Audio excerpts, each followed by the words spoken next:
അങ്ങനെ ഒരുപാട് വിവാദങ്ങൾ ഇപ്പോ നടന്നുകൊണ്ടിരിക്കുകയാണ്. സോഷ്യൽ മീഡിയ തുറന്നു കഴിഞ്ഞാൽ ഫുള്ള് നൂറെ ഹബീബ് തങ്ങളെ കുറിച്ചുള്ള ഒരുപാട് ആരോപണങ്ങൾ നമ്മൾ കേട്ടുകൊണ്ടിരിക്കുകയാണ്. നല്ലതുണ്ട്, ചീത്തയുണ്ട്. അപ്പൊ തങ്ങളെ എപ്പോഴും പറയാറുണ്ട് ഒരുപാട് ആരോപണങ്ങൾ നമ്മൾ കേട്ടുകൊണ്ടിരിക്കുന്നുണ്ട് എന്ന് പറയുന്നുണ്ട്. അപ്പൊ അതിലെന്തുണ്ട്? നല്ലതുകൊണ്ട് ചീത്തതുണ്ട്. കുഴപ്പമൊന്നുമില്ല, വാക്ക് പ്രയവായിരിക്കും. ആരോപണങ്ങളെ ഒരിക്കലും നല്ല കാര്യങ്ങളെ കുറിച്ച് ആരും ആരോപിക്കലില്ല, ആരോപിച്ചൊന്നും പറയാറുമില്ല, അങ്ങനെ പ്രയോജനം നടത്താറില്ല. പക്ഷെ അത് വാക്ക് പ്രയവായിരിക്കും. പോട്ടെ, വിദ്യാഭ്യാസം ഇല്ലാത്ത ആളെന്ന് സമ്മതിച്ചതല്ലേ. ബാക്കി പറയും. എന്നെ കുറിച്ചിട്ട് അറിയണമെങ്കിൽ നിങ്ങൾ എന്റെ അടുത്ത് വരും എന്ന് പറയാറുണ്ട്. തീർച്ചയായിട്ടും അതിന്റെ അടിസ്ഥാനത്തിലാണ് ഇപ്പോൾ വന്നിട്ടുള്ളത്. അപ്പൊ ജനങ്ങൾക്ക് ഇതിന്റെ സത്യാവസ്ഥ അറിയണം.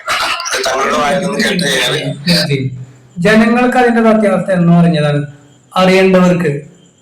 അപ്പോ ഇവിടെ ആളുകൾക്ക്, വിദ്യാഭ്യാസമുള്ള ആളുകളെ സംബന്ധിച്ചിടത്തോളം പണ്ഡിതന്മാര് പറഞ്ഞിട്ടുണ്ട് തങ്ങളല്ല എന്നുള്ളത്.